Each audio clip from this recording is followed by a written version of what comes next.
Hello, everyone, and welcome to the KeenGamer podcast. I'm your host, Mark Callahan, and we have a great episode for you today. Joining us, as always, we got the lovely Jessica Orr. Hi, Mark. Happy to be here. Thank you, Jessica. And I'm so excited because we have a new panelist on our panel. Is that right, grammar wise? I don't know. That doesn't ruin the excitement. Please welcome the lovely Daniel Boyd. Thanks, guys. Cheers for having me on. It's great to be here. Cheers. Buzzing to get into it with you. Cheers. Cheers. Yeah. Cheers. We got a clink. Clink. We got a jam-packed episode for you today. We got tons of remakes, sequels getting announced, which inspired the main topic of talking about our own wish list of all sequels, remasters. But before we get into that, let's talk about the games that we're playing right now. So, Jessica, you're playing Lego Star Wars, the Skywalker Saga. Now, before we talk all about that, are you a big fan of the Lego games?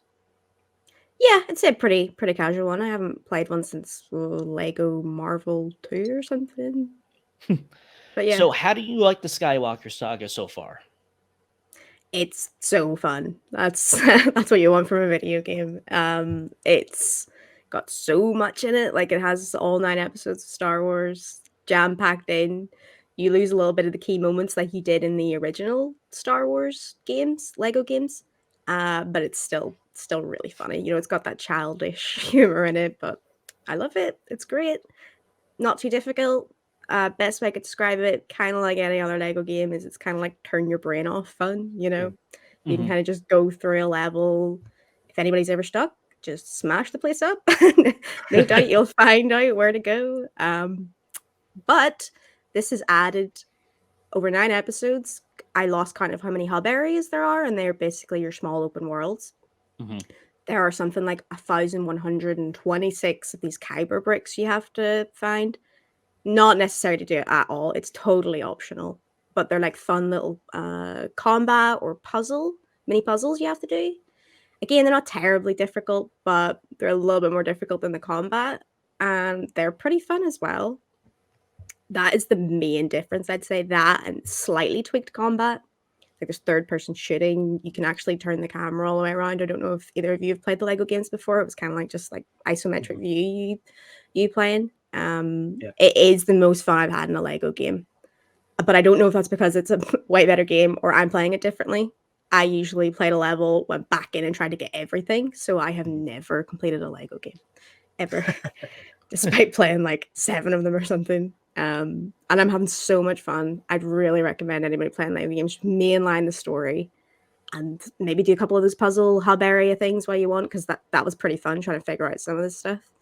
And as with always in the Lego games, they have just fantastic references to whatever franchise they've put on. Some great Star Wars quotes in there. So funny.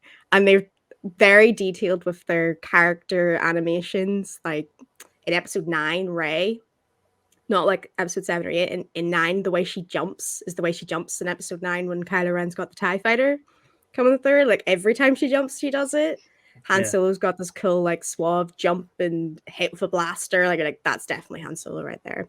Old Obi-Wan Kenobi's, like, grunting and his back arch sometimes. Like, their attention to detail of that is really good. But some of the downsides, it was pretty buggy when it launched. It launched on Monday over here. My brother got like a progress bug where he could not get past a certain point in episode 2. Oh, They have fixed that one. I don't know if they fixed. There was like one of those type of bugs in every single trilogy, so that wasn't good. If you ever encounter anything where like, what's happening, I can't do anything, just cancel out and go back in, because anything else will like block you from progress in that. It sucked for him because he had to move from 2 to like a different trilogy, and you kind of just want to go through all the trilogies. You don't want to be moving about and stuff. I myself have only got funny bugs. I got BB-8 versus Kylo Ren instead of Rey. That was great. I loved it. There was a whole fight happening in the Tatooine cantina off screen, and I couldn't see and couldn't participate in, but it was funny. But yeah, overall it's a pretty solid game, and if I was to ever recommend a Lego game that I've played anyway, it would be this one. Nice. Awesome. Now, you mentioned that playing Lego games.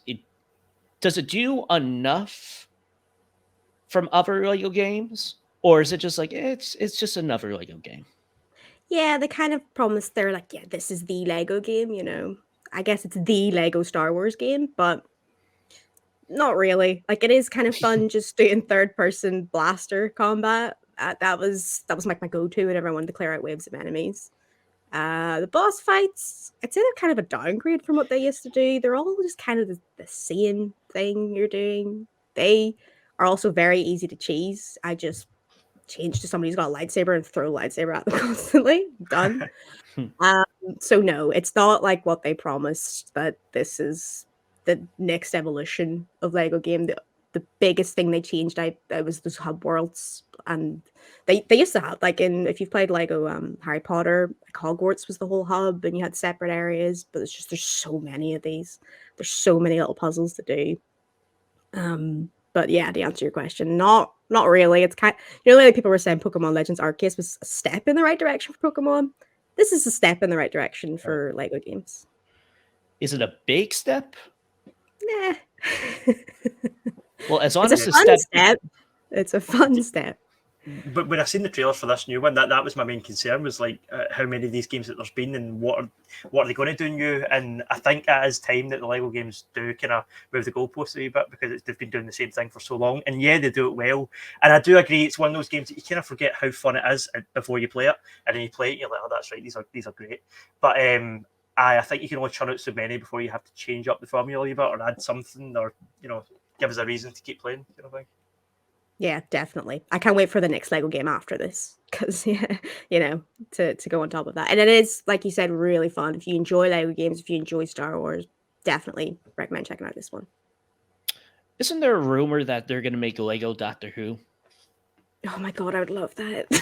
I'm surprised that they haven't, to be honest. Yeah, there was weird licensing stuff with Doctor Who for a while, where even Funko Pop couldn't get Doctor Who, but they've sorted that now, and there's never been a really great Doctor Who video game, so I'd buy that in a heartbeat. All right, awesome. Yeah, honestly, with Lego games, it's like I want to play it, but I know 3 months from now it's going to be like half off. Yeah. And then Christmas time, it's going to be like $5. And it's like, why did I spend $70 on this? Yeah, they're kind of the opposite of Nintendo games, where Yeah. Nintendo games aren't going to budge, but Lego games, hell yeah, you'll get that in a bargain bin. Nintendo's like, we budge 5% off. It's like, thanks. Thank you, Nintendo. Yeah.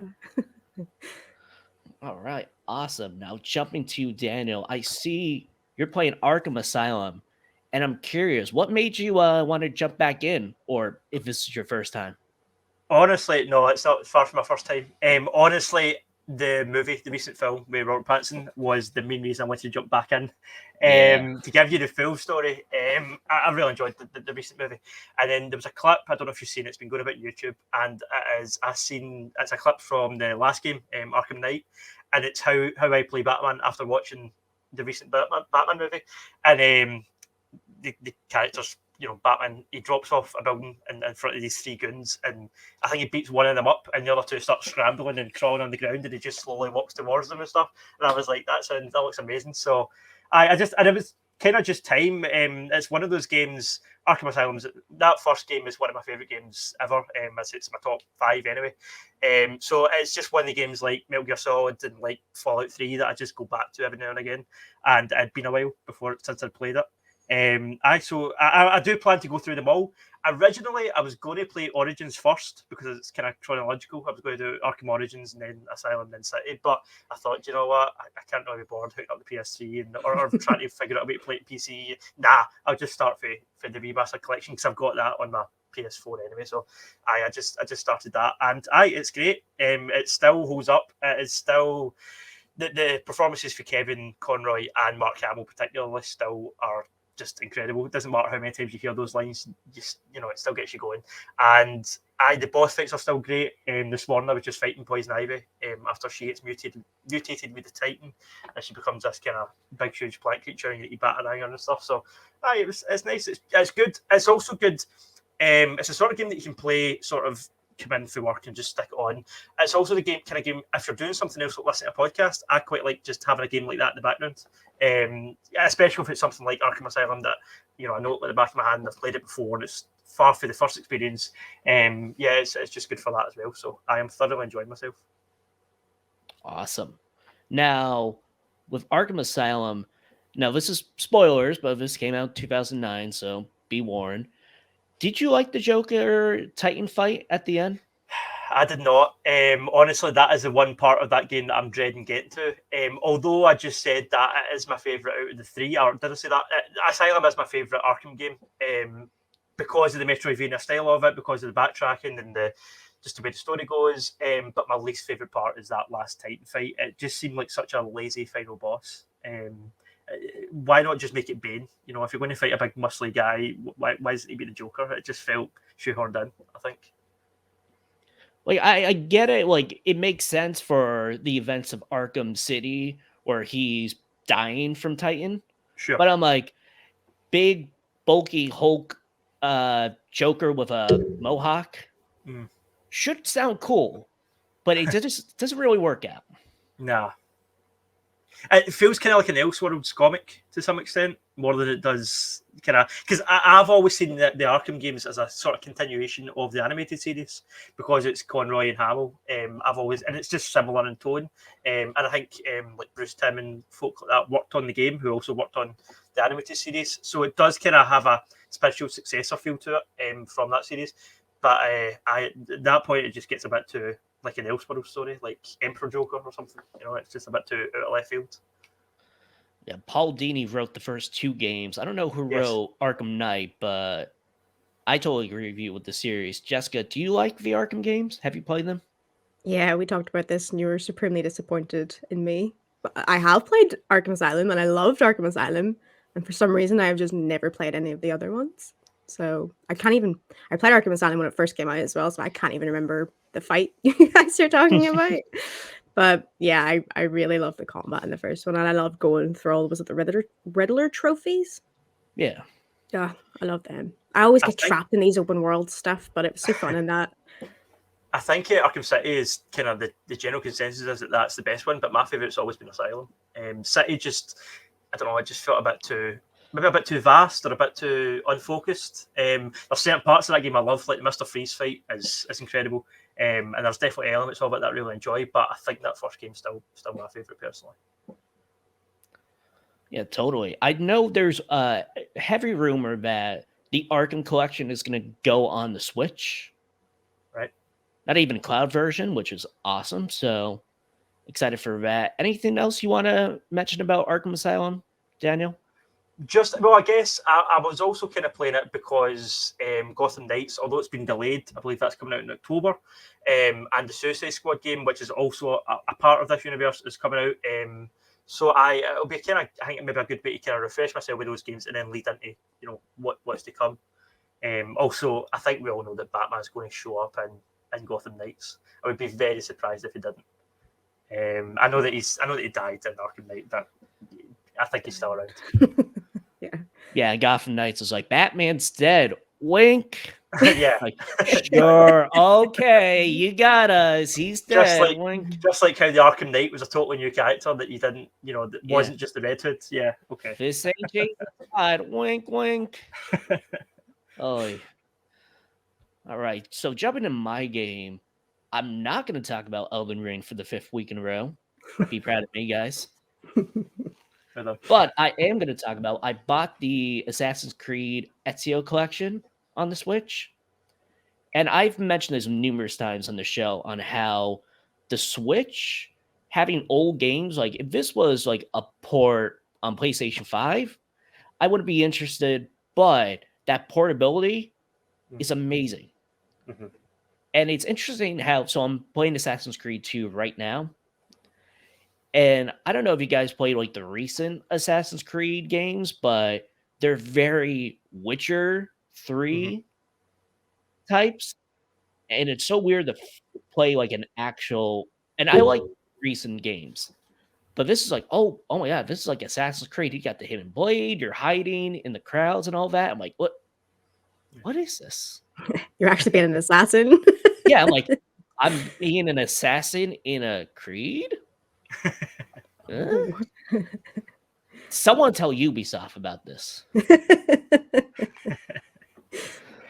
But honestly, Yeah. I'm just having like a blast. And it's just something like I'm in bed trying to go to sleep. I'll play just like a sequence or two. Okay, not a sequence, a couple missions. Those 2 sequences, that's like 2 hours. Does it still hold up from, remember you said it's one of your favorite games? Is it still holding up? It does. Well, I was going to ask, I don't know about the Switch version, but I know that when, similar to the Arkham collection actually, when it was remastered, was there not a drop in quality? I remember seeing some memes at the time and some photos, comparisons on Facebook and YouTube and stuff, saying that they had sort of downgraded certain background characters and image quality. I don't think it was quite like the GTA trilogy recently, but it was kind of along those lines. You know, they had sort of dumbed it down to some extent. I'm not sure if that goes for the Switch version, because this was a while ago that I saw all that controversy, but I just wondered if that. Yeah, that was for the Xbox One, PlayStation 4. That was Right. one of the big comparisons. Like they always have like that thumbnail of one of the background characters. I can't even describe it. It would just look scary. But I think with the Switch, having the same game, because it's like, it's the Switch. It's a little lower graphic. You pass it off. Sure.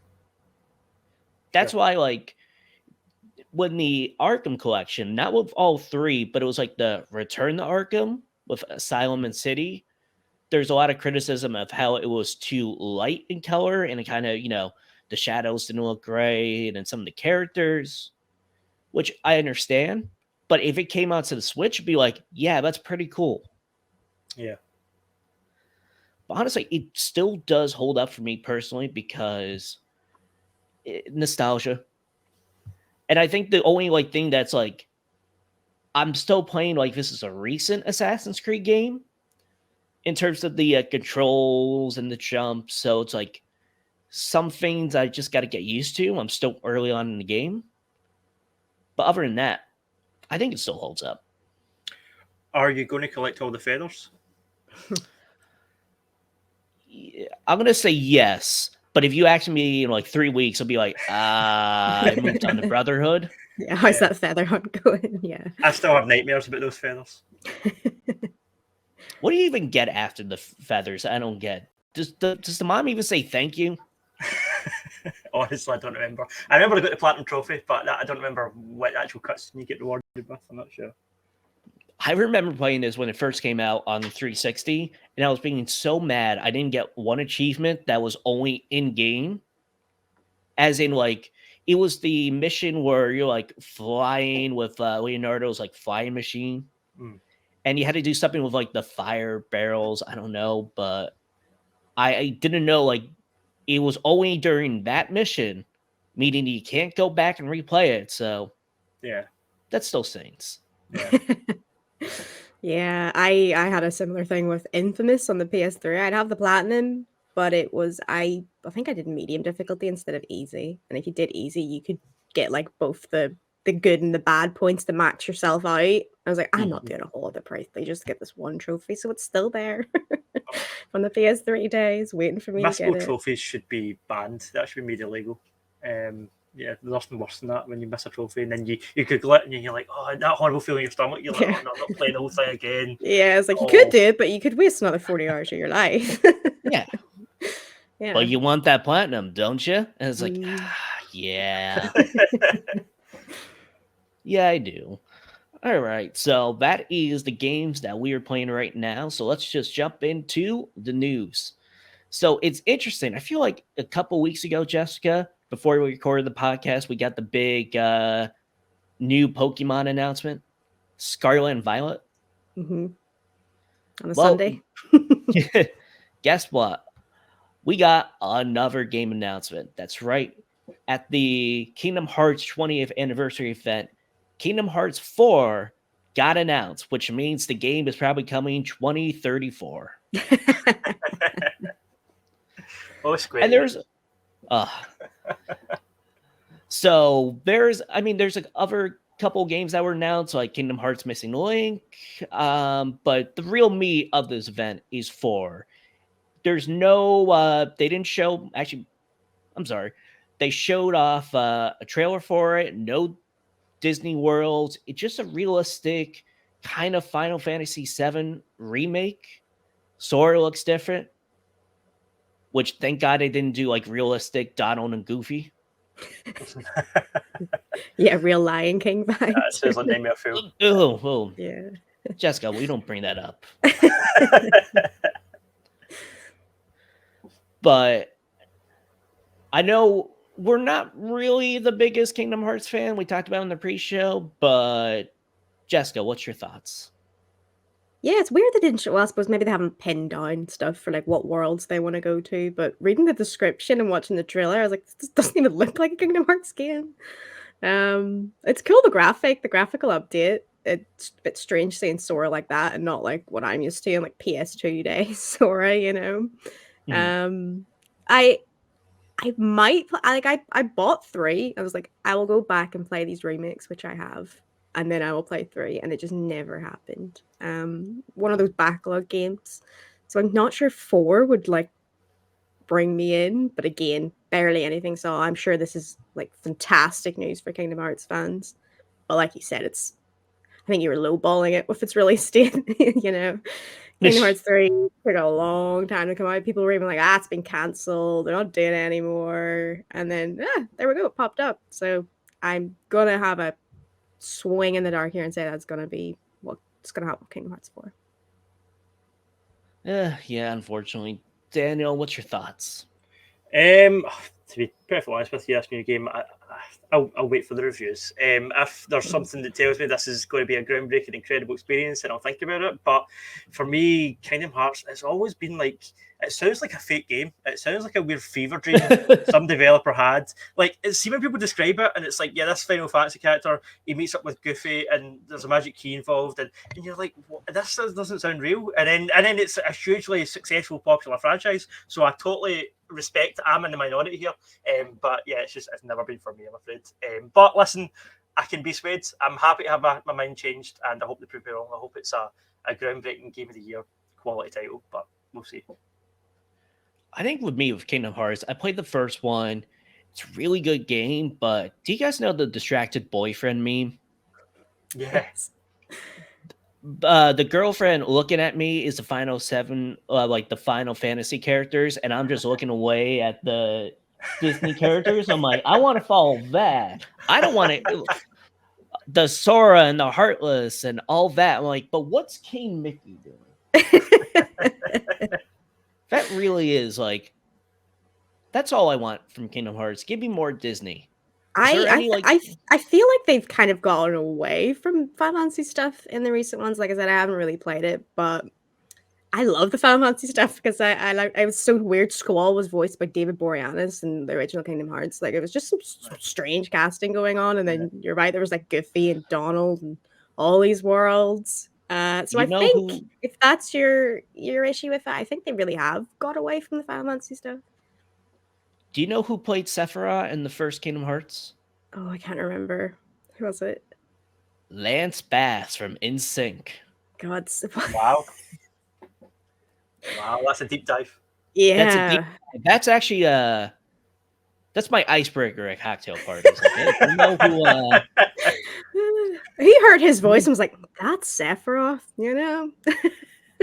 When he said bye, bye, bye, I'm like, wait a second. To be fair, he did a decent job. After Justin broke free, it's good to know that the rest of the lads got some work. At least that's good. He landed on their feet. Yeah, good for them. In a Disney World.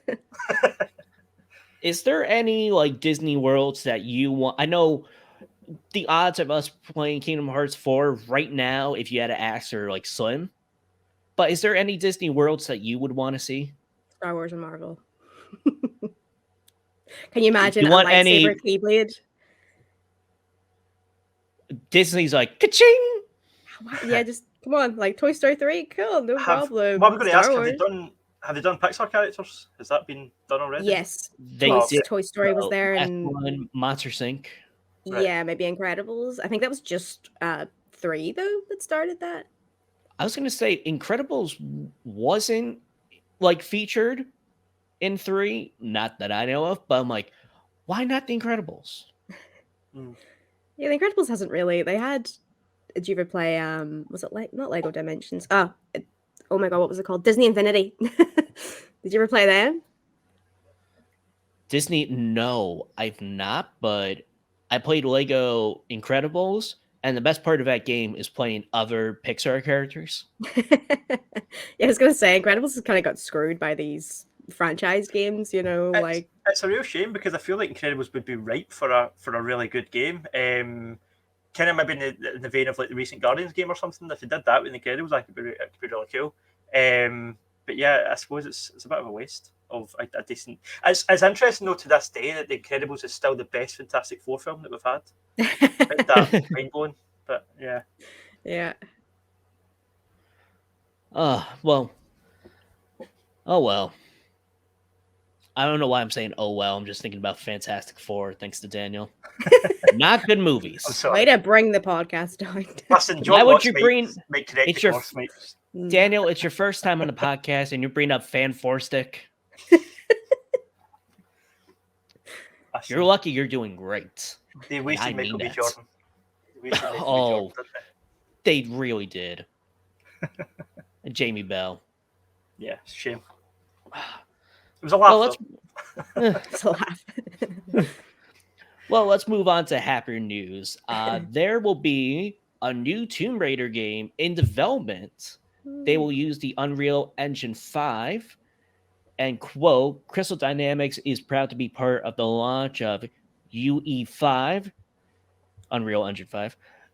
This new engine translates into next level story and gameplay experiences. That's why we are thrilled to announce today that we have just started development of our next Tomb Raider game powered by the Unreal Engine 5. Daniel, what's your thoughts on this news? I've actually only kind of read the thumbnails and headlines. I've not really read into this one yet, but I assume it's a sequel to the Dawn of the Rise of the Born of the Tomb Raider games that we had. It's another one of those continued, because I enjoyed those games. I've always, my relationship with Tomb Raider over the years, I've always been a fan. It's a super nostalgic franchise for me. Back in the day, playing those old games with the butler on the shaky tree and me locking him in the fridge and stuff, brings back the memories. But I know the recent games I really enjoyed. With Camilla Luddington, those three, that trilogy I thought was solid. I haven't actually finished the last one. I finished the first two. I started the third one and then get distracted by something else, and I've yet to go back to it. But I do intend to. But yeah, I mean, if it's in that universe, that sort of more kind of gritty, grounded universe, with a slightly more realistic but still very capable Lara Croft, I think it'll be an interesting direction. And I'm up for that. Awesome. What about you, Jessica? Yeah, they actually didn't say what they just said they were working on a new one. Not that it was going to be involved in that trilogy. My inkling is that they're just going to reboot it again. They also had was it the isometric? Was it Temple of Osiris or something? They did like sequels. Oh yeah. Mm-hmm. Because when I read it, I wondered, is it one of them or is it a mainline game or what is it? But yeah, I think it'll be cool using it with Unreal Engine 5 as well, like the great things we've been hearing from it, and that it is in very early stages of development, so who knows what could it end up being. But in the 360 days, the Tomb Raider games that was my favorite generation, where you had Anniversary, Legend, and Underworld.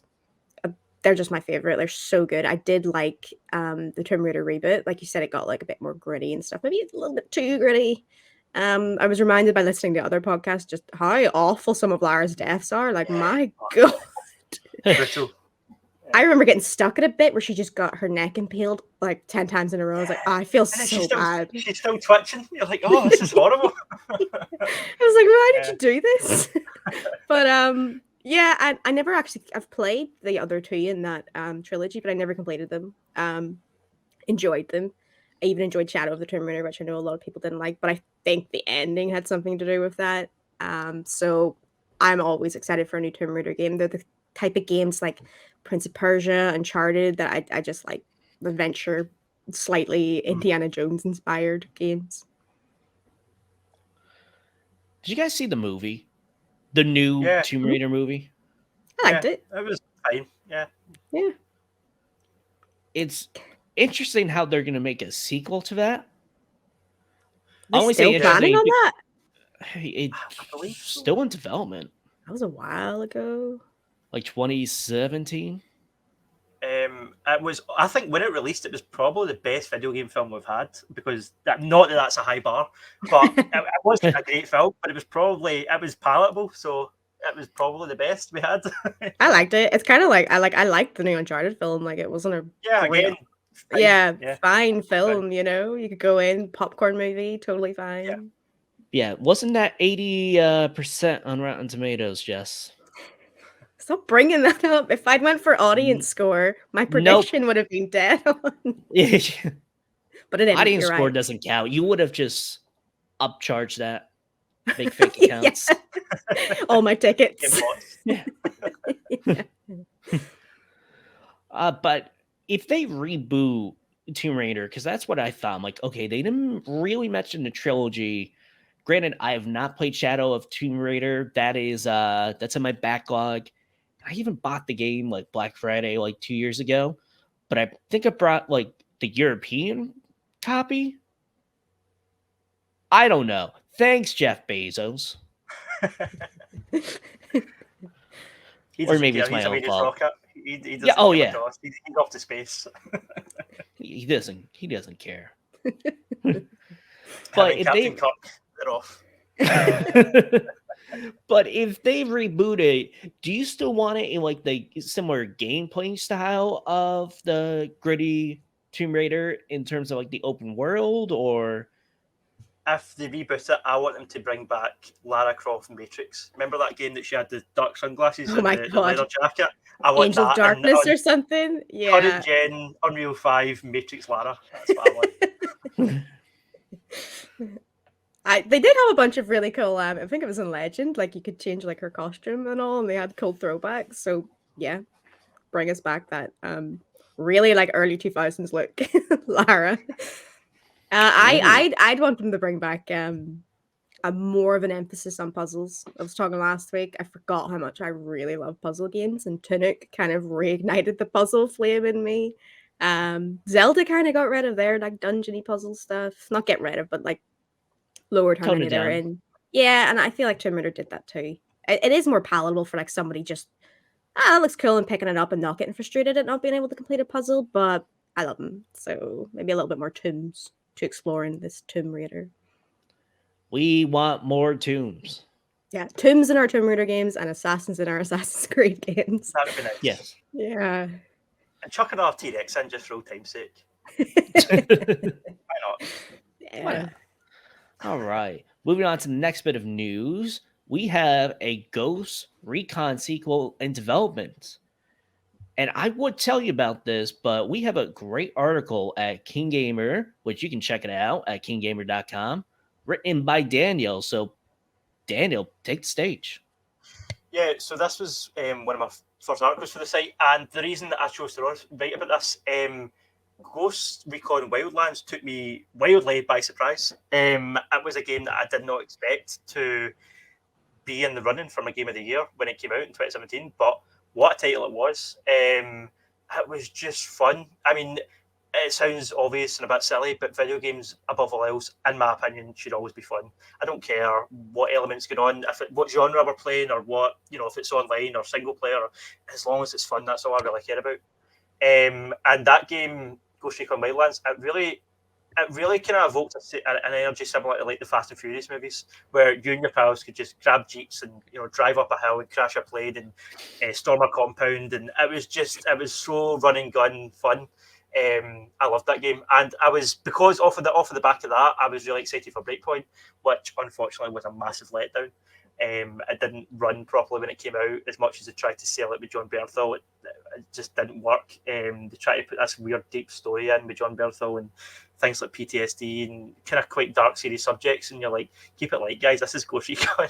We're coming off the back of exploding barrels and airplanes and stuff, and we're going into this kind of dark sort of, I don't know, almost like Apocalypse Now type story, and it was just a bit, I don't know, it didn't flow well. Breakpoint had an interesting history because when it came out, it was broken and it was almost unplayable. There'd be certain sections of the map you would just fall through. It just became, loading times were super long, so when that happened, and the load time was taking ages, you would just switch it off and put something else on it. But they did update it. They gave it a lot of support, and towards the end of its life cycle, I think just last year, they brought out a big piece of DLC, a free single player DLC segment. It was like a conquest mode called Operation Motherland, and it basically made Breakpoint to be more like Wildlands. It split up the map into sections, each of which had a lieutenant. You had to do certain missions, which would give you the location of the lieutenant. You then had to find him and take him out, and then you would conquer that region, and you would just go across the map that way. Exactly the formula that you all know for Ubisoft, for Far Cry, and all the other games. But it did breathe new life into the game, in my opinion. After that, though, they've had a real up and down recently with this franchise, because after that quite successful DLC, they then released a thing called Ghost Recon Frontline, which was, I think it was trying to jump on the coattails of the Battle Royale trend, and they were trying to sort of milk the whole COD Warzone thing. And yeah, they released a thing called Frontline, which as soon as it was released, they received all sorts of backlash. People on Twitter were going off their heads, and it got delayed indefinitely. And when I was writing this story, I actually learned that progress has been halted on that game altogether and basically restarted from scratch.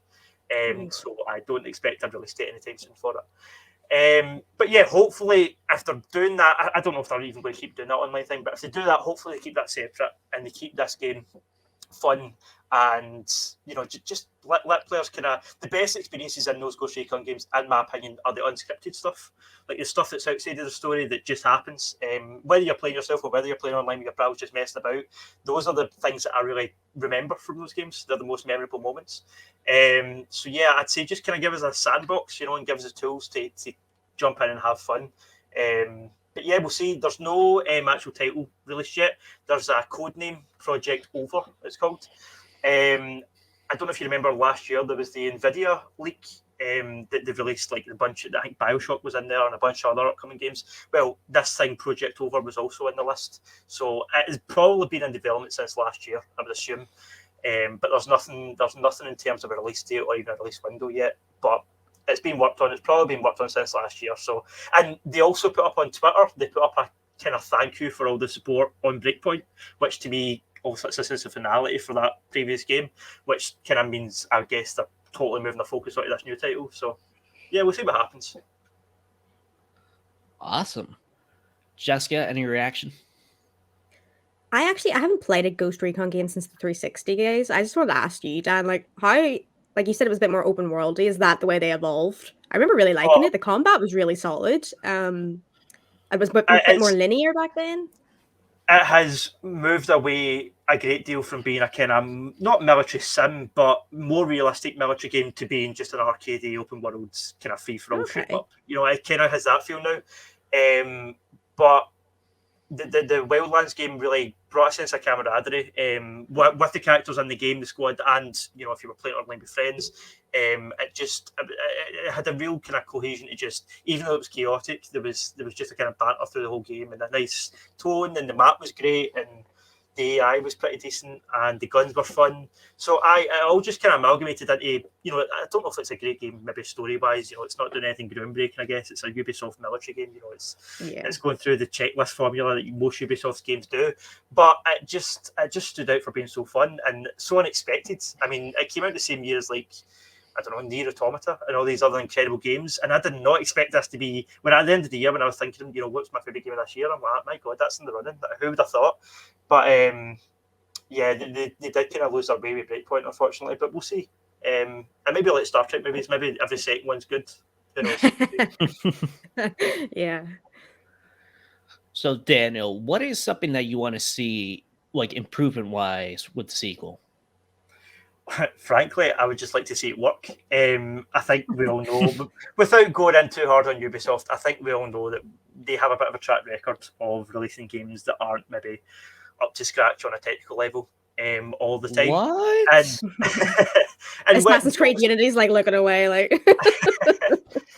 I feel like that's this whole other topic we could get into about the reason behind that, and publishers pushing the developers and PR reasons and market reasons and all the rest of it. It's a big company. We don't know what goes on behind closed doors, but the point is, it's there. We all know about it. It's the elephant in the room. So it would be nice just to get a game that you put it in, you install it, and it just plays and it works and it's fun. Is that too much to ask? I don't know. Maybe it is. Yeah, but the bar's here. Come on. Ubisoft is like, you know what, Daniel? That is a lot to ask for. How dare you?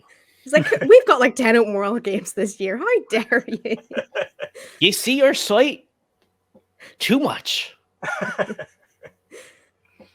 Would you be interested in picking up any? Did you ever play Ghost Recon, Mark? No, there was no ghost in it. Is there ghost in any Ghost Recon? They're called ghosts, right? Yeah, they call each other but ghosts. They're not actual ghosts. No, there's no, unfortunately, there's no supernatural horror elements yet. But that could be an idea. That's not a bad shout because Call of Duty Zombies was successful. So why not do Ghost Recon Ghosts? Ghost Recon Ghosts. Yeah. Now Ubisoft's like, wait a second. This could work. They also like their DLC, so. Mm-hmm. Don't they all? All right. I think that wraps up with the Ghost Recon. Anything else, Daniel, that you want to mention? No, I mean, I'll keep following it. I hope we get a date and a title and a trailer would be nice. But, there's nothing guaranteed nowadays with sort of big AAA games in terms of dates, etc. So I'm happy to wait and see what happens. I've got plenty on my plate now, backlog-wise, to play through, so I'm not chopping at the bit for anything. But I'll definitely follow the news as it comes out. Awesome. So in our final bit of news, this came as a surprise, or at least to me. Remedy and Rockstar Games will be partnering up to do a remake of Max Payne 1 and 2 for PC, PlayStation 5, and Xbox Series X. They will be using Remedy's Northlight engine, the one that they use for Control and the upcoming Alan Wake 2.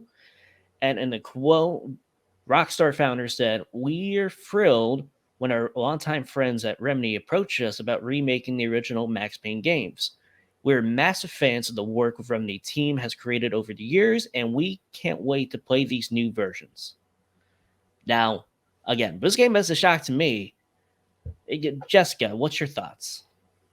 Yeah, I mean, jumping off of that, it came as a shock to me as well because Remedy just seems to be like growing and growing as a company. They have like a Control multiplayer mode in the works. They have Alan Wake 2. They've got they just released the Alan Wake remaster. And they're just a company that I really love. Like, they have never released a game I haven't liked.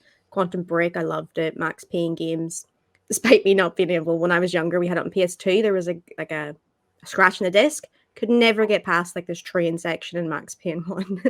And being weird when I was younger, I was like, I can't play a sequel if I haven't completed the first one. But I watched my little brother complete Max Payne 2 about 10 times. So it's an awesome game. I love the art style of it. The comic strip like cutscenes they had, like what they had to do back then with like the budget they had. So cool. It's got such a cool neo-noir tone to it. And coming off of like Control, which was an incredible game. I love that Remedy was getting Game of the Year when Control came out. I was like, finally, people like Remedy. I'm super excited to see what they do. And I never played Max Payne 3 either. That was Rockstar that did that. I'm glad that Remedy have Max Payne back to do what they want with it, basically, because I've never been disappointed with a Remedy story. Yeah, totally. Daniel, what's your thoughts? I've been a huge Max Payne fan for as long as I can remember, since the PS2 days. I like Jessica was saying, I just love those cutscenes in neo-noir comic strips. And although Max Payne 3 didn't have that and it was Rockstar, I still enjoyed Max Payne 3. Although I agree, I think the most interesting aspect of this news personally is the idea that Rockstar and Remedy are working together again for the first time in 20 years. Well, maybe not quite 20 years, but over a decade anyway. It's really kind of interesting, and I wonder what precedent it sets for the future, because to be honest with you, I think this remaster, it's probably aimed at folk my age and kind of the mid-20s, etc., because how many young gamers are going to play Max Payne 1 and 2 Remake? I don't know. I enjoy the fact that it's been packaged together, so we're getting both games in the one disc, a la Tony Hawk's Pro Skater remaster. That's nice. Obviously remasters or sorry, remakes are the big thing just now with Resident Evil and all the rest of it. I wonder though, like with Crash Bandicoot, obviously they did the Insane trilogy and then they made Crash 4. I'm wondering and slightly secretly hoping that that's where this is going. Maybe they'll remaster these games and then depending on how well it sells, they'll possibly do a sequel. You know, Max Payne 4, I'd really like to see that. But I think I'm probably getting ahead of myself there. No, but I think you're onto something. They did it with Alan Wake. Everyone was like, "Ooh, maybe," true. and then sequel. Yeah. Yeah, I'll definitely be buying this and playing through it. I'm very much looking forward to getting my hands on this and seeing what it looks like. Totally. You know, so interesting little behind the scenes for me as editor lately. We've been just getting like trial, you know, like applicants. I'm surprised how many people want to write about Max Payne. Yeah. Yeah, I'm like, huh. Is there a new Max Payne coming out that you just want to talk about? So I guess all the applicants are from Rockstar, which thanks for coming on the team. Well, funny you say that. This was my first news story actually. When I joined was the Rockstar news. As soon as I joined, I was like, I need something to write about. Oh my god, they just announced a new Max Payne. This is perfect. Yeah, perfect. I do want to actually, because I mean, maybe it's a bit more influential than we don't really talk about Max Payne these days because like Remedy had sort of moved on to other properties.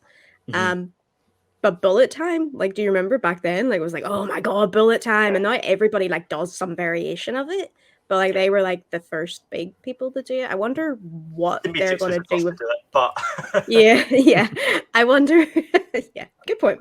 I wonder what they're going to do gameplay wise because you can't just go back to what they had back then. It's kind of clunky a little bit now, you know. I wonder. His knees. I always thought his knees must be so sore with all that diving. Like, imagine the stage gaps. Must just be an actual mess down there, just or his arm when he's just no cartilage left at all. You know, just absolutely guts. But but Bullet Time at the time it was revolutionary at that stage in time. I also wonder how they'll handle the whole taking painkillers to restore your health thing because he was basically an addict. I wonder how they'll approach that in 2022, 2023. But yeah, we'll see, I guess. Well, Fallout has no problem. They're like, you're taking drugs. Yeah, true. Yeah, is it more of like, we should probably replace it, or are they just gonna go all in? Or like, guess what? Opioids. It's like, oh, whoa. Yeah, it's like their version of a more gritty, like Tomb Raider killing her loads. Yeah, you talk about missing cartilage. Yeah. Opioids.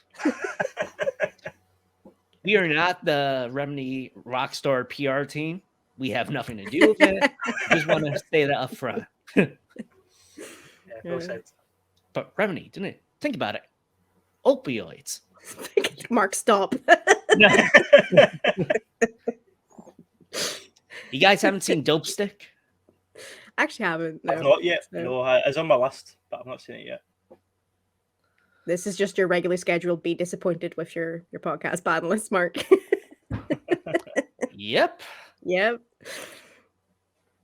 Oh, well, that's a disappointing note to end on. Sorry. Oh, well. But guess what? We're not ending on a disappointing note, segue, because we're going to jump into the main topic. So in honor of Max Payne and Ghost Recon, we're going to talk about the dream remakes and sequels that we want to see. Now, this is how I saw it. I don't know about you guys saw it. Like, there's a lot of things of like, what is a remaster, a port, a remake? When I think of remake, I think of like Final Fantasy VII Remake, of how like not only did they build it from like the ground up, they added just so many new stuff, new elements. So just that's what I kept in mind. I don't know what you guys did,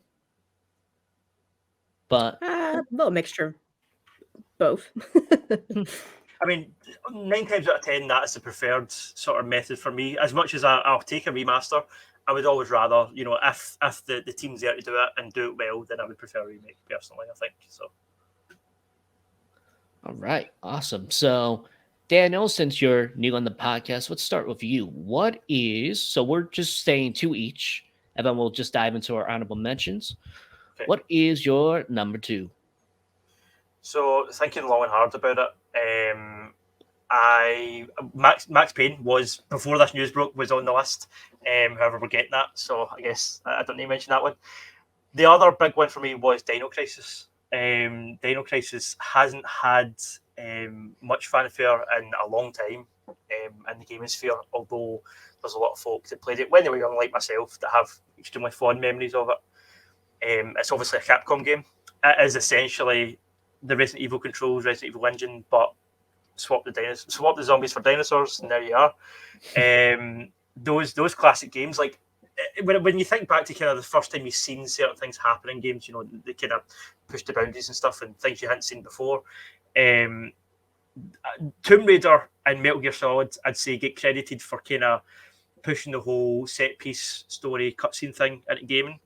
Although one that isn't talked about in that aspect is Dino Crisis. Dino Crisis has some really intense cutscenes and some awesome set pieces and boss battles against mutated T-Rexes, and they would chase you through certain parts of the map. And honestly, when you play Uncharted, I actually see quite a lot of the influence from like those old Dino Crisis games, running down a tight alleyway while something chases you, you know, look behind you and shooting at it. That whole thing's, you know, you do that in Dino Crisis and then you do it again. Okay, it might look a bit better than Uncharted, but the point is, you know, they got the idea from somewhere. And I think it is quite an underrated franchise, although it's Capcom and Capcom's a huge company. The sad thing is, I do believe that someone from Capcom may have been asked about this in an interview or a podcast, and I believe they said that there's no plans to reboot it while they're remaking the Resident Evil games. I think the plan is to go through all of them until they're up to date. I assume 4 will be the last. Who knows if they'll do 5. But yeah, I think they're going to do that first, and then they'll probably think about what they're going to do next. Because those Resident Evil remakes, I think, have been a huge moneymaker for Capcom. So this remaster trend that's sort of going well and people are enjoying that, I don't see any reason not to go ahead with it, to be honest. Yeah, and they seem to be taking a lot of care with the Resident Evil ones too. Well, maybe not 3. It was kind of 3 rushed was out. a bit, yeah. Yeah, but they like 4, like it's not even been officially announced, but you know, we all know what's happening. They're taking like a real long time with it. Like they want to treat it well. So if they did that with Dino Crisis, like you remember a lot more about Dino Crisis than me. I remember playing it on the PS1 and it's just could you dual wield in it? Could you dual wield the guns? That's a good question. You could in Turok. I don't know about Dino Crisis, but I'm sure you could in Turok. I can't remember. I just remember like being trapped in a room with a dinosaur, like trying to. I was like, ah! It was scarier than Resident Evil when I played it, and I had a blast with it. And I would absolutely love like a Resident Evil 2 style remake for Dino Crisis. So yeah, maybe after they're done with their Resident Evils, I'd be still up for it as well. Yeah, to see those kind of lush environment, kind of jungle locations and stuff in sort of HD current gen graphics would be really, really cool, I think. Did you think was it the recent Capcom? There was something they did, and it was dinosaurs, and it was a lady with pink hair. Yes, I thought it was Dino Crisis. The last previous State of Play, wasn't it? The Japanese developers State of Play. Yeah, I mean that other game looks fun, but just do Dino Crisis, guys. Don't waste our time. Like just kind of felt like a slap in the face, like dinosaurs. Yeah, like a lady with pink hair. Not what we want. Yeah. Yeah. What was the last good dinosaur game? That's a good question, Mark.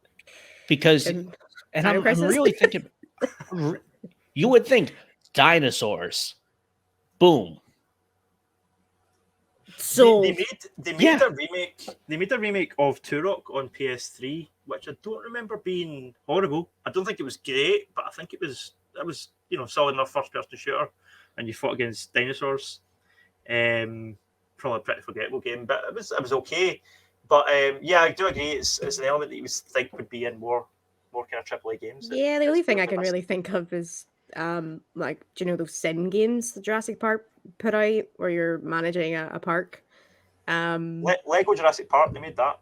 Yes, I was going to say that half is a joke and half like, no, it was actually pretty good. It's probably one of the best we've had. Yeah, it probably is. Yeah, there's your questions. Put the T-Rex back in Tomb Raider, and there you go. 2 birds with one stone. T-Rex and Max Payne. Diving in slow motion with its VR.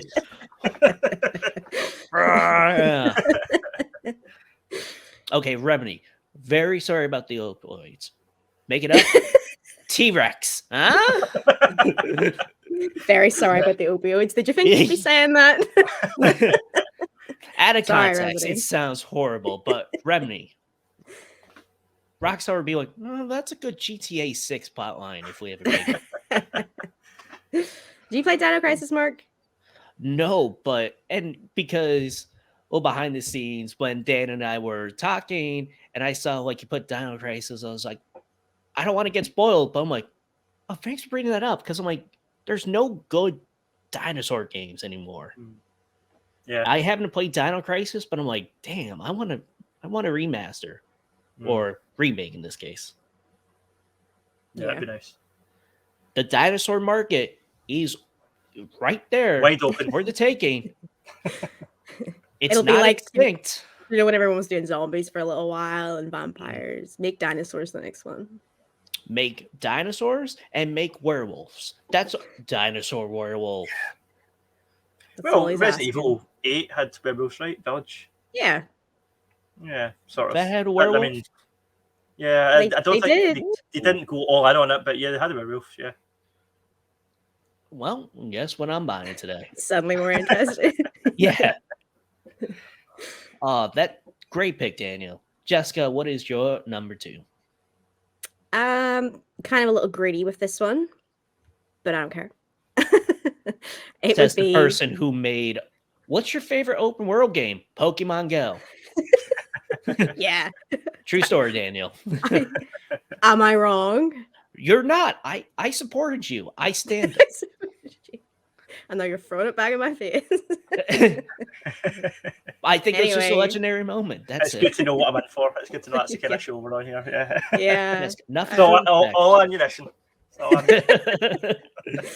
My number 2 dream remake / sequel. Well, it's sequel because it would be Knights of the Old Republic 3, because Knights of the Republic is already getting a remake, but it's, a different company, a different team. I don't know how it's gonna turn out. I'm watching it very intently. Like, I can't wait for it to come out. But what they did back then with Knights of the Republic was like lightning in a bottle. And then unbelievably, Obsidian had like a year to develop Knights of the Republic 2, and it was incredible. Like, they had a really good story for Knights of the Republic 2 as well. So while the Old Republic came out and it was an MMO, it's kind of not as accessible as like just a standalone single player game. I play a little bit of it. It's not really the same. It was fun, but it's not the single player extraordinary experience that Knights of the Republic was, that BioWare did originally. I would, if it was a dream, I'd bring back Drew Karpyshyn, I think you say his name is. He wrote it. He wrote Mass Effect. He's wrote a bunch of Star Wars books. He's awesome. He's like responsible for some of the best Star Wars stories out there. Bring the whole team back, or Obsidian, because I love Knights of the Republic 2 as well. Like, what they did in just the year was like really good. Like, I know it wasn't incredible step forwards for that, but story wise it was really cool. I'd like a continuation of the Revan storyline is basically why they're probably going to do this with. I'd say the remake's going to be a success, bar like them really messing it up, which I would hate.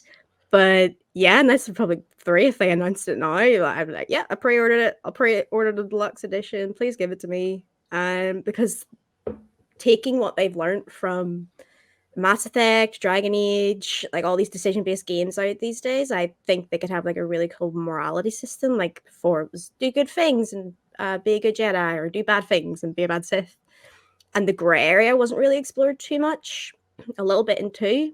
I'd really like them to explore like these gray Jedi areas, which is something that, like they could do in the remake. But if they're calling it a remake, I'd say they're kind of going to go for the same story beats as the original one, which I'm fine with. But for Knights of the Republic 3, I think I just want a continuation of all those characters, the Revan story, that sort of universe they built up. And like I said, it's greedy because we're getting a remake, but I'd love it. Nah, that would be awesome. Anything Star Wars, I would buy. Yeah. But of a Knights, like a sequel to that, hell yeah. Am I right in saying that BioWare, are they working on the remake? It's Asper. Oh, so it's Asper. You're right. Yep. Yeah. Yeah. I'm curious to know, like with the Max Payne thing, with Remedy doing the remake, they could also then make a sequel. I wonder if that could work, with this, what studio would take on a sequel if we did get there. Yeah, like if the remake turned out to be like incredible, absolutely do sequels, with them, because BioWare they don't really seem like what they used to be, which is a shame because they used to be my favorite company. Anytime they released something, you knew it was going to be like a good game. They mastered that. But with Anthem, and I did like Andromeda, but it was another rushed out game, like filled with bugs. Even the story seemed really rushed. I just want a good Knights of the Old Republic story again, please. All right, so on to my number 2. I wanted this remaster for so long. I get it with legal stuff and rights, and I don't care. It's my dream.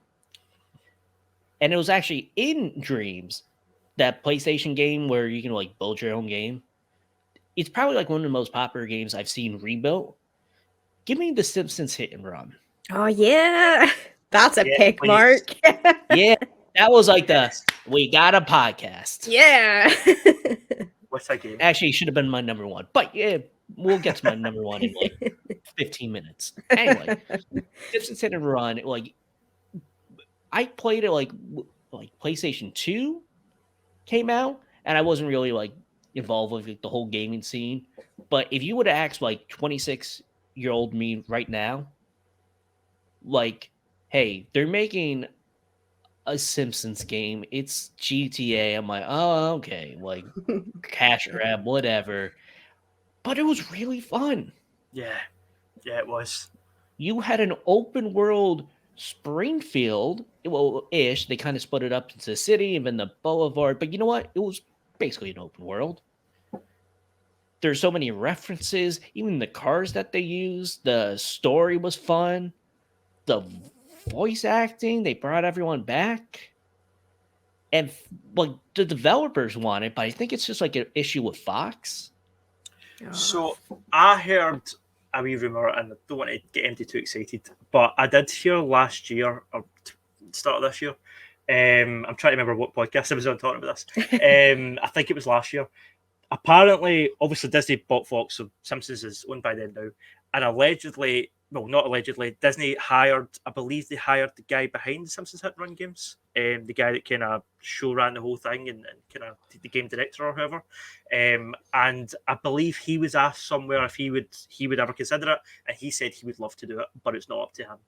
That was kind of all I've heard. That's what, In terms of a remake or a sequel, that's kind of all the news I know. But I would love that. When I read that, that guy saying that in that podcast, I was like, that sounds right up my street. I'd love to see that.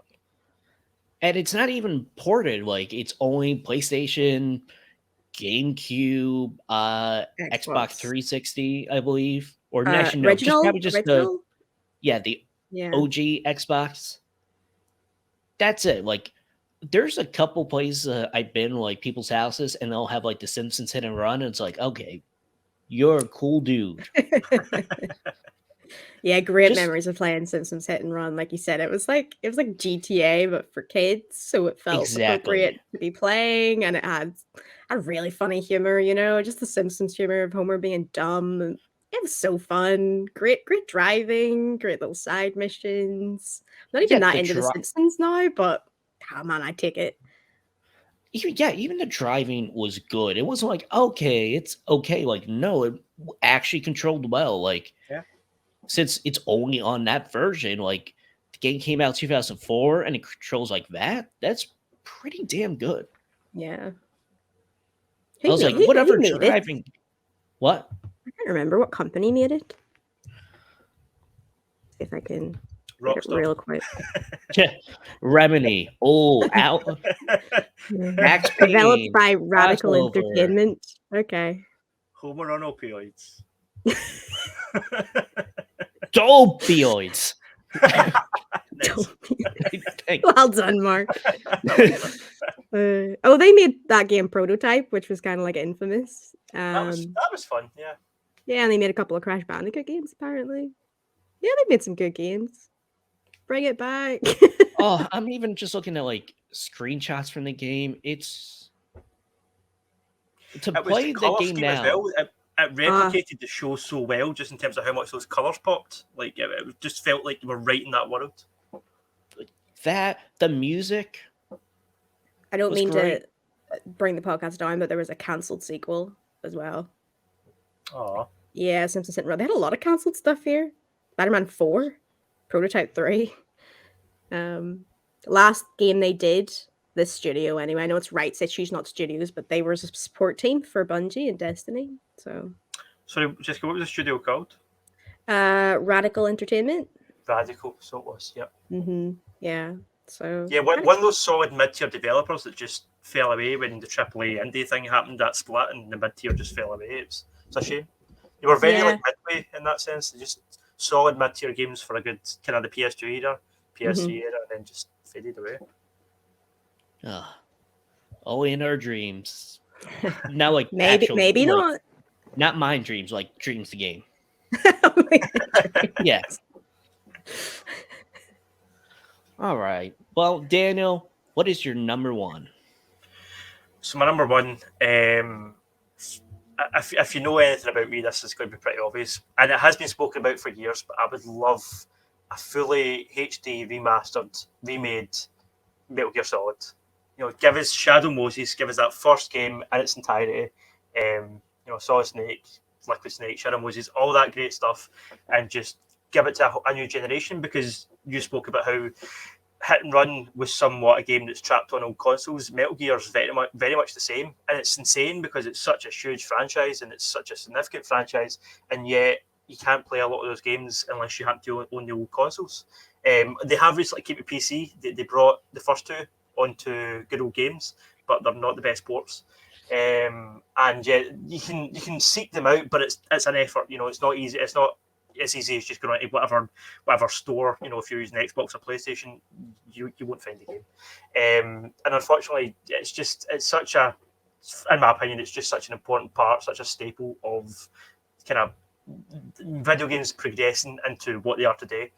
You know, moving the bar up from everything that came before to this. Oh my god, this is like, I remember the first time playing it. This is like watching a movie.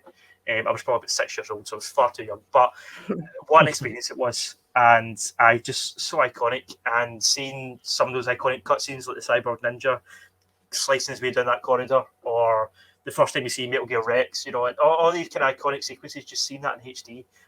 Please do it. I mean, I realise Konami have their problems as a company.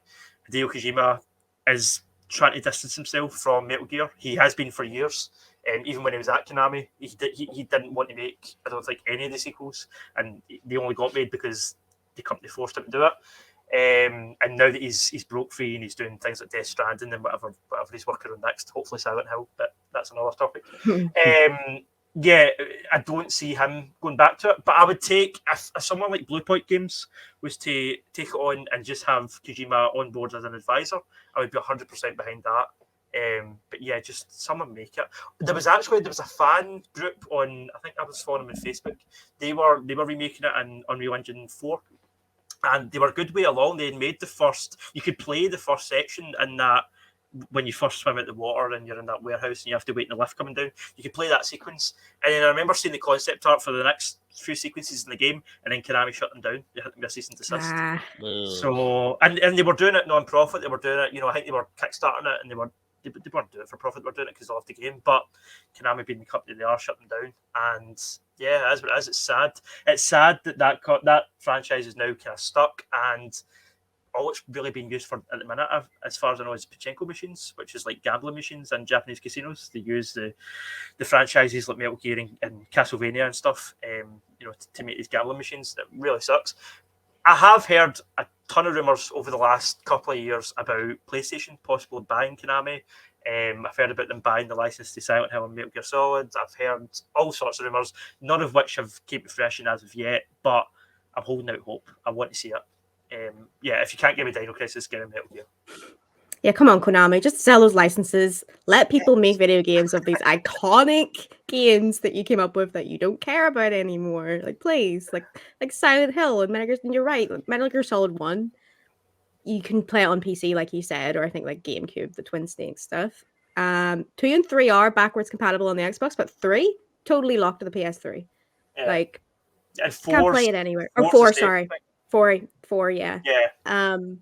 It's ridiculous, and it's such a beloved franchise. I kind of fell off a little bit on 3 and 4, but man, 1 was such a cool game, and I remember playing the Twin Snakes edition, I think it was called, on the GameCube. You're right. What a awesome cinematic experience. I don't think you'd be getting like like the Last of Us type of cinematic experiences if Metal Gear Solid hadn't have been there to bring like movie influences into the video game world, and just a cool stealth game. Like I don't really like stealth games all that much, but so fun. Yeah. And it had like that fun, quirky Japanese humor as well.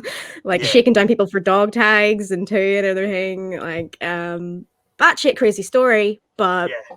that's why people like it. That's why I like it. It was one of those things I remember saying when I was younger, kind of like The Matrix. I remember watching it going, I'll get it when I'm older. And then I grew up a little bit and I Still played it makes no again sense. and I watched The Matrix. And I was like, okay, I grow a little bit older and then I'll get it. Never got it. But I'm yeah. 26 and I've played the games a million times. I still don't know what the hell Metal Gear's about, but I love it. Yeah. But yeah, what you were saying there about the kind of tone, the kind of goofiness of it stuff, my trial article for KeenGamer was actually on the one thing that the Metal Gear Solid movie has to nail, because they're making a movie with Jordan Vogt-Roberts, the guy that did Kong Skull Island. He's directing the Metal Gear Solid movie, and above all else, casting and whatever else he gets right or wrong, you have to nail that tone. That tone is going to be the thing that makes or breaks the film, I think. And it would be the same with Remaster. You know, if they mess with that tone, it's so perfect. It's such an amalgamation of absolutely ridiculous, you know, anime over the top nonsense and kind of nuclear war and political issues and historical you know, assassination attempts, and it's just this mad amalgamation of like East and West, and it's incredible, and it's so unique. And yeah, that's something that if they were to remaster it, they would have to kind of keep the dialogue, and if you can get the voice actors back, because they really make it what it is. You know, they sell it a lot, I think. Yeah. Now, what I'm curious about, so let's just say they announce a remake, but he's not involved, and he is like, I don't approve. How do you think the internet is going to react? I would assume the internet will be a bit ticked off, because I think, regardless of my personal feelings on it, I think the internet in general isn't too happy with Konami at the minute. I think Konami is in the bad books of a lot of folk on Twitter and Reddit and places like that. And I think there's certain companies that are in the same boat that I think still have enough goodwill, you know, that they can win people back. Kind of talk about CD Projekt Red here with Cyberpunk.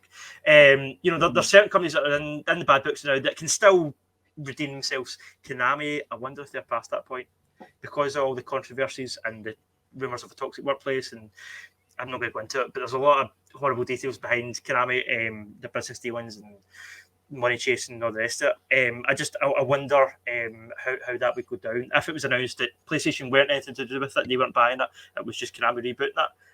Do you know what? There might be folk that say, do you know what? At least they're doing something with it. At least it's not just lying dormant. At least they're making an attempt. Whether it is a cheap cash grab and it's kind of half baked, I don't know. But I guess it would be better than, you know, a gambling machine. Truth. Again, the bar's here. If your expectations are down there, then yeah, it's fine. Yeah. Just got to get over that bar. That's fairly low. All right, Jessica, what is your number one?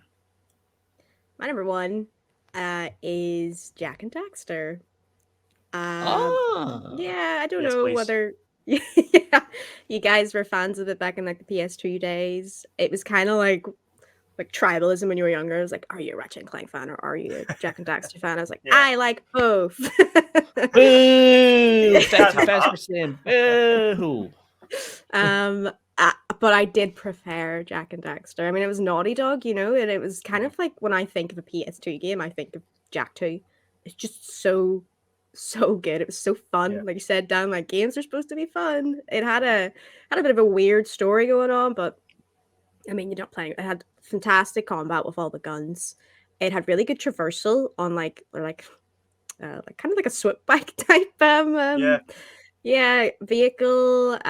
Daxter was kind of like a video game mascot. He was kind of a little bit annoying. I found him funny when I was younger anyway. Like just awesome combat. I remember getting stuck at a part for days of my life and still powering through because I love this game so much. I liked was Jak 3 it was called. I played the Daxter spinoff on PSP. Yeah, that's right, yeah. Yeah, Jak 1, out of all of that, I don't think holds up too well because it's like Jak doesn't talk. It's kind of just go here, do this thing. There's not a lot going Sure. on. I'd love like a sequel or I think what they would do now is just remake it. Just remake Jack and Mhm. Daxter. It's like a really cool run and gun platformer type game. And they were originally planning on making this, probably a fact everyone knows, The Last of Us was supposed to be another Jack and Daxter game.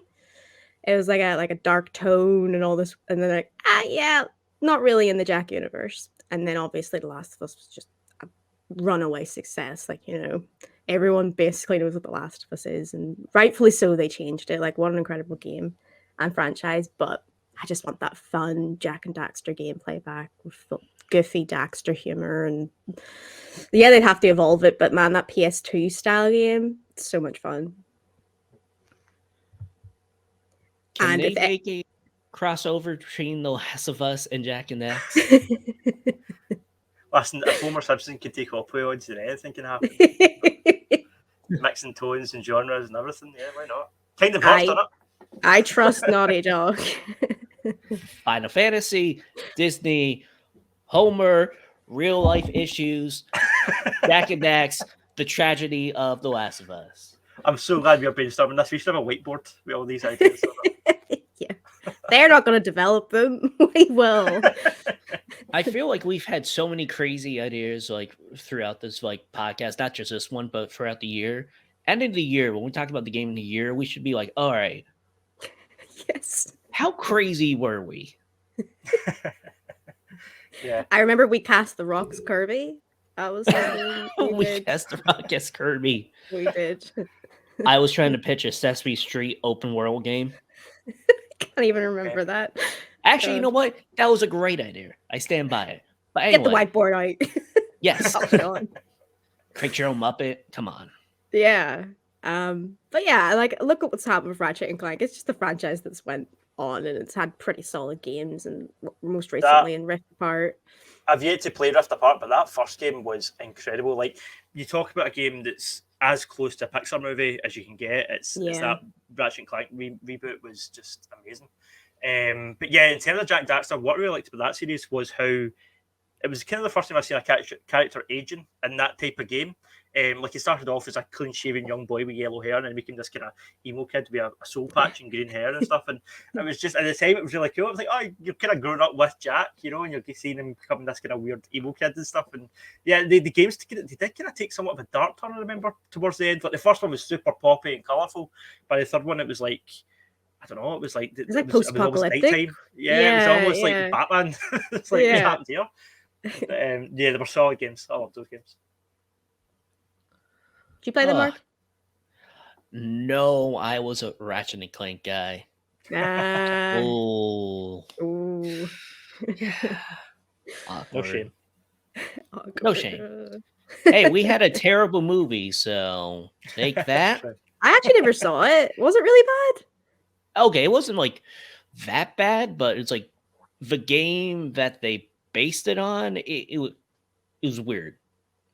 Okay. How they had the 2016 movie, but they also remade the first game, but they also had footage from that game. What I'm trying to say was, great game, not a good movie. Sounds a bit messy. Yeah, a little bit messy. Mm. Not terrible, but you know what's not terrible? My number one. Transition. Okay, it's now talking over like the Simpsons Hit and Run. I'm like, okay, that should have been my number one. So I guess this is my number two. I want a sequel to Super Mario Sunshine. Yeah, I'm down for that. Fix that camera. I'll go back and I'll play Super Mario Sunshine. So I'm slightly out of the loop with Mario games. Sunshine never got a sequel. No. Right, okay. I thought there was a Sunshine 2, so that shows you how much I know about Nintendo. Only in my dreams, and not the PlayStation dreams. Maybe. Whoever makes it, send me the DM. But with Super Mario Sunshine, it is like the black sheep in the whole Super Mario. Actually, you know what? It's not even that. It's Galaxy 2, which is another rant because they didn't include it in 3D stars. But with Super Mario Sunshine, it's a game that got a lot of love from fans because it was so like, oh, it was good. But then just like Distracted Boyfriend, you looked over, Galaxy was right there. I think it's Galaxy I'm thinking of with the sequel. I think that's what I'm getting mixed up. Yeah, there's a Galaxy too. Right. And just like the different worlds, the enemies actually had a story, even though it was weird voice acting. Yeah, I went back and played it on the remaster. They put on the Switch. I can't even remember. Only Mario didn't have like. Mario got framed and he has to clean up the city. Oh yeah, okay. I didn't say it was a complex story. It's not Mario and The Last of Us. So it's very Max Payne, actually. It's not the Chris Pratt Mario. The Chris Pratt. You don't know. He could be taking inspiration from Mario Sunshine. True. Then he would just be like, "Oh, that was my Mario." Yeah, it's me, and that's it. Oh, anti-notes for Chris Pratt there. I can't wait until we do the spoiler cast for that movie. Oof. Let's hope it's good. I mean, side note, sorry, I know we're talking about Sunshine and everything. Everyone's like, wow, Chris Pratt. I was like, Anya Taylor-Joy for Princess Peach? What the hell? I can actually see that. I saw the Queen's Gambit, and I'm like, you know who would be a great Princess Peach? Anna Taylor-Joy. Are you the same casting director who casted the NSYNC guy for Sephiroth? No comment. Yes. Anyway, sorry, Mark, continue with Mario. Nah, no worries. But they had such good invention with Flood. And there's in the whole 3D Mario's, 64 gets mentioned a lot. Galaxy, they took a lot of inspiration, the Odyssey, the 3D world, but Sunshine, it's its own thing. And while I'm happy with 3D All-Stars, I feel like it's gotten like new vigor on life. But Nintendo, you didn't include anything like for Odyssey. They had a 64 world, a Galaxy world. You know what we got with Sunshine? Here's a shirt. One shirt. That's it. Not even pants. Here's a shirt, which very stylish, BTW. Just Winnie the Pooh. Just go out without pants. Just Winnie the Pooh style. Why not? Yeah. Feel the breeze. Iconic. But they should definitely like remake that, have different worlds, and because I just like the whole tropical vibe. Same. That's why I think I like the first Mario, and I haven't really been drawn to a lot of Marios, but Sunshine I'd say is my favorite. That's why I was so excited for the All-Stars bundle. It just has such a weird camera because it's kind of in an in-between period of like 3D Nintendo games, like on the GameCube with Mario. It really put me off when I was playing on the Switch, but I was like, you're right, that tropical vibe. It's just like so fun. I'm playing a Mario game. Yeah, you're right, it's got this weird graffiti story. The levels were super inventive. I loved the whole water implementation with it. They really took that concept and like Nintendo always does. Let's just like did everything they could with it. I'd love a new updated system with just tweaked those like camera controls for me. And honestly, it was the few Mario games that actually like took a risk. We're not going to do much from Kingdom. No classic enemies like Goombas. Yeah. Like we're just going to do something completely new. And it did well, but Nintendo's like, okay, other stuff. Yeah. But whatever. All right. But let's go on to our honorable mentions. Let's start with you, Dano. Any honorable mentions? I mean, I feel like the whole remake genre is becoming so kind of popular that there's a lot that they've done. Like Resident Evil would be on the list. Knights of the Old Republic, that would be on the list. Silent Hill would probably be my third.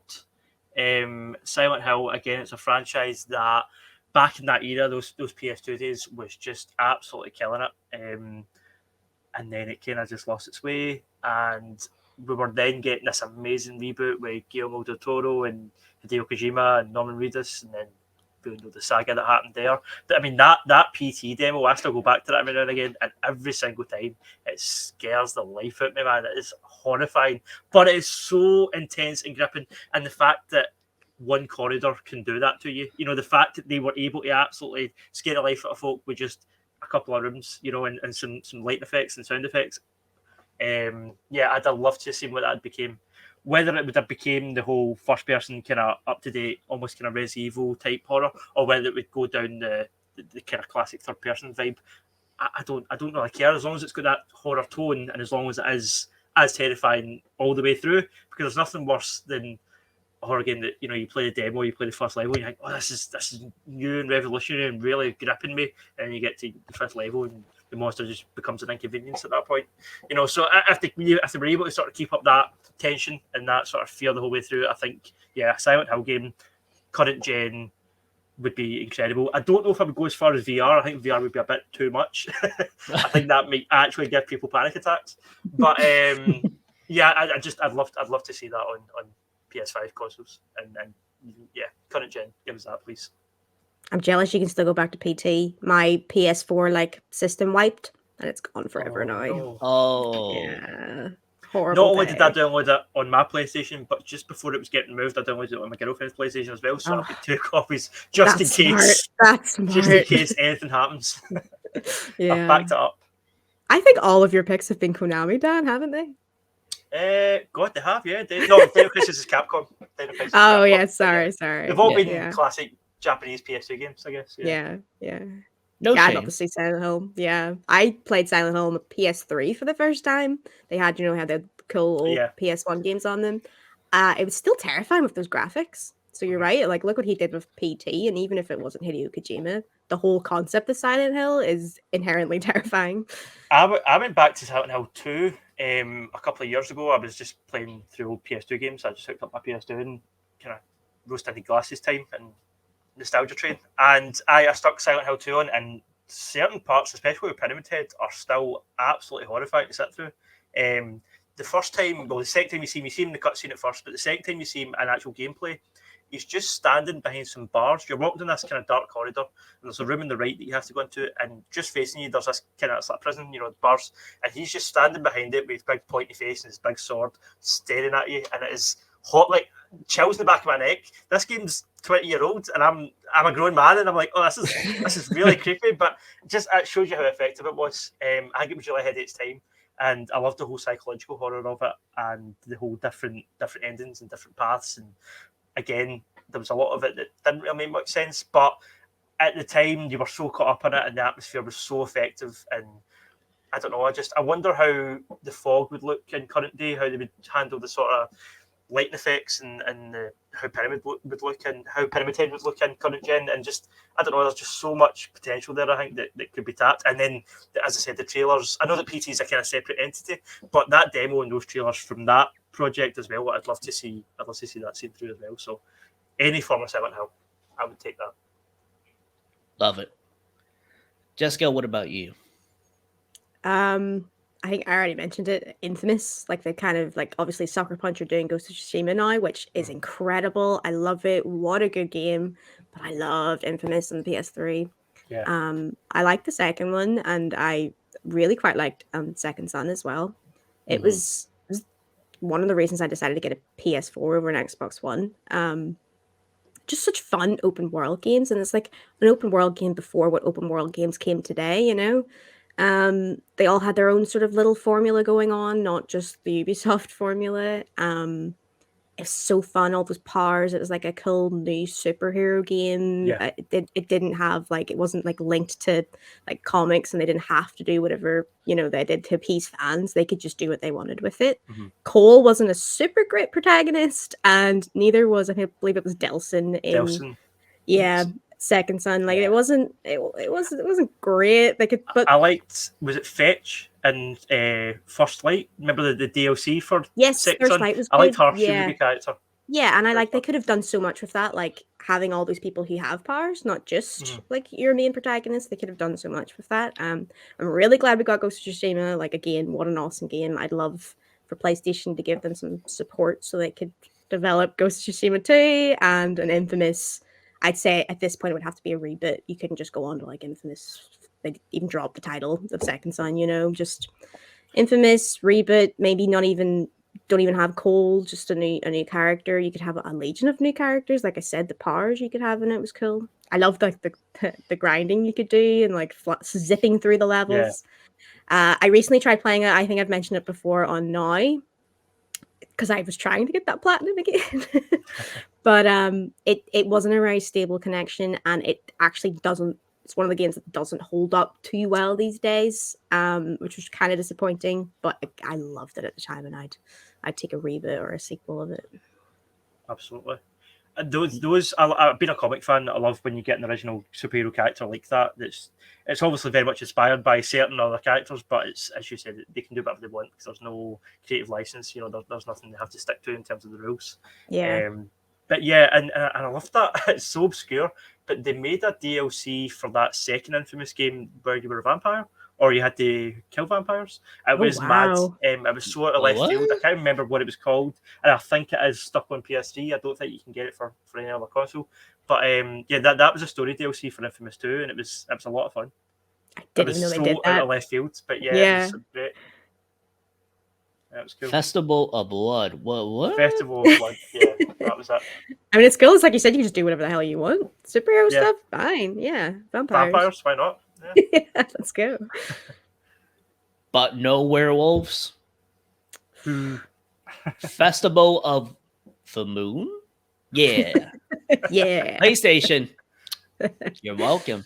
That's going on the whiteboard. Is Festival of Blood on PS Now? I do not know. I don't even know if Infamous 2 is on PS Now, and they do get like rotated out quite a bit. Hopefully, with the new like PlayStation Plus, we'll get something like that. But yeah, ears open. I think my honorable mention, I didn't include it because it's too basic. It's Super Mario 64, which I think technically the DS version is the remastered because they included new levels that would have been in the original 64 game, but they couldn't really develop them as that. But since Super Mario Odyssey, like that whole world of 64, they recreated it perfectly with Peach's Castle, and it's like, great, give me more. And Nintendo's like, no, that was just a tribute. We're not doing that. And it's like, oh, you want it? No. It's like, you gotta buy PlayStation, yada. And I'm like, what are you even trying to say? It's like, basically, you're not gonna get this game. I almost said PlayStation. I'm like, well, that would have been next week. PlayStation buys Nintendo. Oh, Jesus Christ. Is that your 2022 gaming prediction? I wasn't on that podcast. Yeah, that was going to be my prediction. Yeah, it's weird. Nintendo don't really make Mario games, do they? Like, have they? They just port them, don't they? I mean, so they made Odyssey. And then there's like the spin-off, like the sports games, the Mario Kart 8 Deluxe. Yeah, but like, I guess what you mean. Yeah, when they want you to buy it on the next console. Oh yeah, like they'll port it, and then they'll have like, here's a party game, here's a tennis game. You want that? It's like, no. And it's like, well, what if we put it for 10% off during Black Friday? Huh? Yeah. It's like, okay, fine. Yeah, people would lose their minds if Mario 64 got a remake. What would the name be? Super Mario 64 Switch. Okay, Switch Pro. That actually would have been. I'm like, plus? Every game has a plus. Yeah. Mario 65. Yeah. What happened to the other 63? That's a prequels. They can mine that later. Prequels, yeah. What would Super Mario 1 look like? It would just be like a polygon. Pong. It's Pong. Pong. Yeah. Only it's hats. Is a star the little pond? Yes. Yeah. And every time like, it hits with the hat, it would just be like, woohoo! Woohoo! Woohoo! It's a me. Yeah, Can we actually? That's my number one. Super that's your Mario number Pond. one. Yeah. It's like, oh, what do you got? It's like, well, okay, it's Pong. But wee. Period. Period. That's it. That's it. It's Pong. Yeah. Put it on the whiteboard. Hell yeah. Done. Dig it. Scrub rubber everything else out and just write Pong. Pong. Bold new idea. Think about it. All right. Any other honorable mentions before we wrap it up? I think I'm all done. Like Dan said, I would have said Dead Space. They're doing it. Would have Yep. said KOTOR. They're doing it. Would have said Resident Yep. Evil. They're doing it. I was gonna mention Infamous, but I'm like, if you brought that up during the beginning part, I feel like that would have been your pick, and he did. Honorable mention, but it still counts. How dare you know me? Yeah. Yeah. You spend too much time with me. Every hour and a half on a Sunday. It's too much. Too much. All right, so that wraps it up for the KeenGamer podcast. We had a great episode. Jessica, where can the listeners find you? If you want to check out my stuff, you can go to @ResiJessie on Twitter. And if you're interested in horror movies at all, I just did a list of the 5 biggest horror movies coming out in April, if you want a recommendation. Awesome. Daniel, great first episode for you. Great job. Thanks, man. Of course. Where can the people find you? Well, I'm on Twitter at danboys95. I'm brand new to KeenGamer, so I will be putting up hopefully quite a lot of articles over the next coming weeks, and I will likely be sharing them on Twitter. So to get followed there would be nice. And I also run a separate podcast called the Pop Shock Podcast. We recorded an episode today where we talked about Moon Knight and certain other topics, and we recorded a special episode yesterday on the Aliens films, just the first two, just the good ones, Alien and Aliens. Good choice. So yeah, we've got quite a lot going on with that podcast, because we're doing kind of sides episodes on certain films, and then we've got a side podcast called For Your Consideration, which me and my fiance do, where we sort of have guests on talk film, and then we've got the main podcast where it's just kind of pop culture. You've got games, comics, films, etc. So if you're into any of that, it'd be nice to get a wee couple of follows on the Pop Shock feed. So yeah, and we're on everything. We're on Facebook and Instagram and Twitter and YouTube and Spotify. Awesome. I was going to say the podcast is on Spotify. It is, yes. And any podcatcher, you should, if you search Pop Shock Podcast, you should find it. Well, rate Daniel's podcast 5 stars, and please rate our podcast 5 stars. That helps reach us a new audience. We love doing this. Please check us out at KeenGamer.com. We have many, many great articles coming up, including some awesome opinion pieces I'm looking over, some reviews, guides, news. We got it all. That'll be it from me. I'm your host, Mark O'Callahan. This has been the KeenGamer Podcast.